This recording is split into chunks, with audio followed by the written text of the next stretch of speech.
puolet kunnan kaikista äänistä.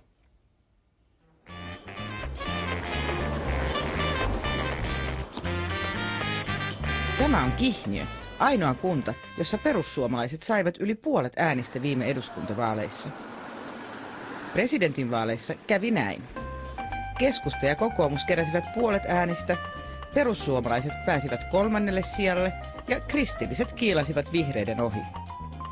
Yli puolet kunnan äänistä menee siis uuteen jakoon toisella kierroksella. Kyllä täällä Haaviston kannattajakin löytyy. Ja toinen kierros on tietysti arvoitus sitten, mihinkä nämä pudonneiden ehdokkaiden äänestäjät sitten sijoittuvat. Talouspainotteiset kysymykset ovat nyt esillä ja hänen kokemuksensa kyllä johtavat siihen, että oma ehdokkaani tulee olemaan Sauli Niinistö. Kummankaan olisit valmis lähtemään jatkoon? En oikeastaan kummankaan, mutta jos tuosta täytyy valita, niin Niinistö. No miksi ei Haavisto? En sano ääneen. Johtuuko mahdollisesti hänen seksuaalista suuntautumisesta? No sanotaan, että ehkä. Kihniön kunnanvaltuustoon vihreät eivät ole mahtuneet. Keskustalla on 7 paikkaa, perussuomalaisilla 6, kristillisillä ja sosiaalidemokraateilla molemmilla 3 ja kokoomuksella 2 valtuutettua. Saamme 21 henkilön valtuustosta 1/3 koolle parin tunnin varoitusajalla. Kysymys kuuluu, kuka perii Kihniön äänet? Väyrynen on nyt pois, niin näistä kumpikaan ei täytä niitä kriteerejä, jotka minulla on. Uskotko, että Niinistö tulee perimään kihniöläisten äänet? Suurimmalta osin. Ja tietysti vaihtoehtona se on nähtävissä, että jätetään äänestämättä myöskin. Kunnanvaltuuston puheenjohtaja, kansanedustaja Lea Mäkipää muistuttaa, että Kihniö oli Soinin tappiosta huolimatta näissäkin vaaleissa Suomen perussuomalaisin kunta. Jäljelle jääneet 2 ehdokasta ovat molemmat tulleet tutuiksi eduskunnassa.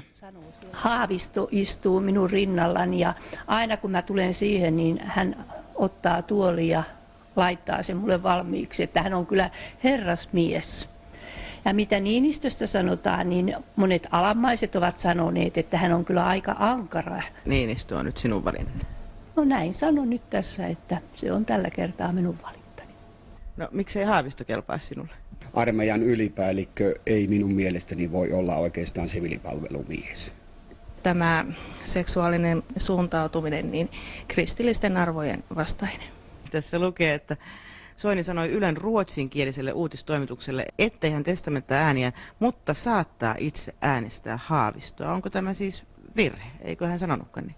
Mä soitin Soinille ja sanoin, että älkää nyt ihan kaikkia uskoko, että lukekaa hänen bloginsa ja mikä on meidän puolueohjelmansa, että tämä ei pidä paikkaansa. Ja uskon, että me täällä Kihniössä tuetaan Niinistöä. En näkisi kyllä ihan hyvänä vaihtoehtona 2 miestä Suomen kärkihahmona. Ehkä se Soinin aika ei vielä näissä vaaleissa sitten ollut, että eduskunnassa ehkä on sitä tehtävää vielä. Miten luulet, että käy kunnallisvaaleissa? Kyllä ne jytkyt jatkuu edelleen. Kunnallisvaalit ovat syksyllä, mutta presidentinvaalien toiseen kierrokseen on vain vajaat 2 viikkoa. Paikalla olevat Kihniön keskustalaiset, perussuomalaiset ja kristilliset kunnanvaltuutetut ovat valinneet ehdokkaansa. Ja sitten käsi ylös, että kummankaan. Eli herra numero 1, Sauli Niinistö. 1, 2, 3, 4, 5, 6, 7. Ja herra numero 2, Pekka Haavisto. Eli 6 Niinistöllä ja 1 tyhjä.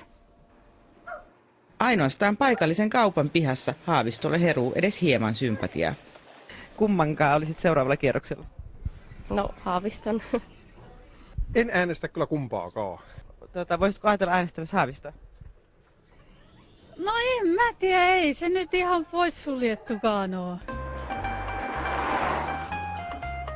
Vielä on tarkastamatta kunnanjohtajan kuuma vinkki.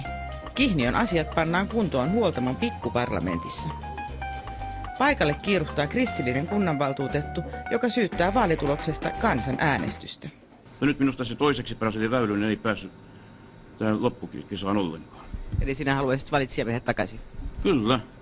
Kysymys kuuluu, että kummankaan olisit seuraavalla kierroksella?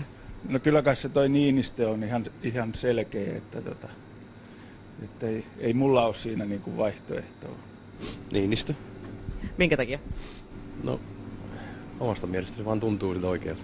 En Haavisto varmaan niin kuin poliitikkona mikään huono ole, mutta kyllä mulla painaa se homoasia siinä niin paljon, että en halua nähdä sellaista paria linnassa. Tässä näin. Entäs jos Haavisto voittaa? No, sitten voittaa, mutta onneksi presidentillä ei ole niin hirveästi valtaoikeuksia, että ei tämä nyt niin kuolemanvakava asia ole. Että... Se on kyllä. Väittäisin. Näin Kihniössä, ja presidenttiehdokkaiden ensimmäinen suora TV-väittely on sitten vuorossa Ykköskanavalla torstaina. Ja toisen kierroksen ennakkoäänestys alkaa huomenna. Mutta nyt joukotellaan hetki susien kanssa. Auli on nyt poissa. Se oli niin sanotun yläneen lauman